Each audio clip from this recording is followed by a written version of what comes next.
Hello everyone, and welcome to our Information Systems Strategy, Governance, and Business Alignment session. In this session, we will examine the overall role and place of information systems within the corporate strategy. Further, we will discuss the governance structure of IT, and we also want to explore some of the root causes of misalignment between the IT functionalities and the corporate goals and objectives.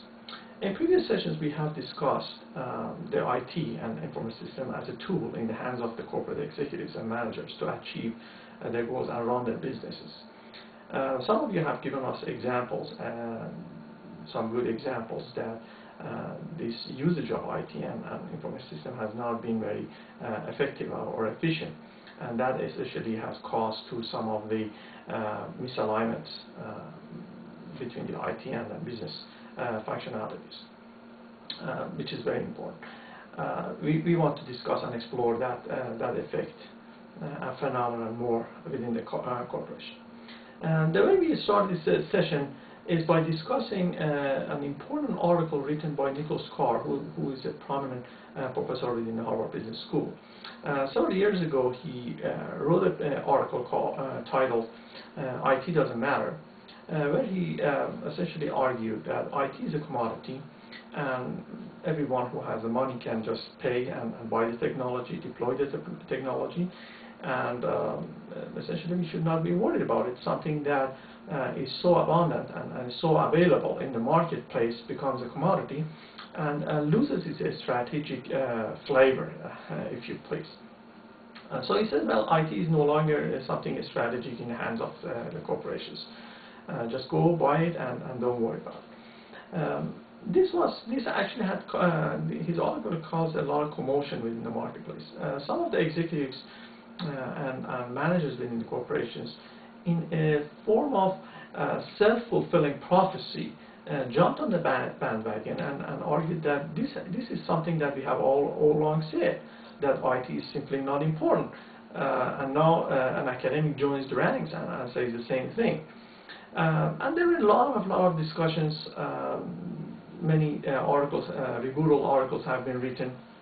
One by a prominent scientist, information scientist, actually the chief scientist of Xerox has written a very nice article rebutting and responding to Nicholas Carr's allegations about IT values. And basically, we want to explore that article because it's very important. We have to clear our mind whether IT is really important or is not important and should be treated as a commodity. So I really want like you to go and give us your comments, experiences, opinions, whether you agree or disagree with Nicholas Carr's argument. Once we have done that, basically we move on to the next topic, which is the IT governance, and within the IT governance we want to discuss more, again hearing some of our opinions or arguments, that who should be responsible to make the decisions about the IT funding and resources. Should be only the IT department and its chief executive officer, or the rest of the corporation should also be involved actively in such decision making. As I said, we also want to explore the misalignment between the IT functionalities and the government and the corporations, and we want to explore these root causes. Finally, we also have a very nice case, very practical case. Volkswagen of America is a real case. The case is centered around allocating the IT budgets and funding and resources. Now, in reality, we know that these budgets and resources are scarce, and whenever a good is scarce, then there is a lot of fighting and lobbying going on to get those resources, and that's what's happening within this corporation and other corporations as well. One of the executives wants to allocate the IT fundings to do the projects, and he has to set up the priorities. But it's not a really clear cut. We want to discuss the implications, because the other executives and the managers, they lobby to get the resources, and we want to discuss that what are some of the implications of this lobbying within the corporations? Should the chief information officer just succumb to those demands and lobbying, or just go and do the right thing?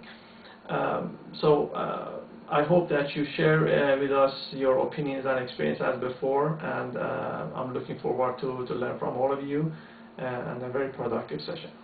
Thank you.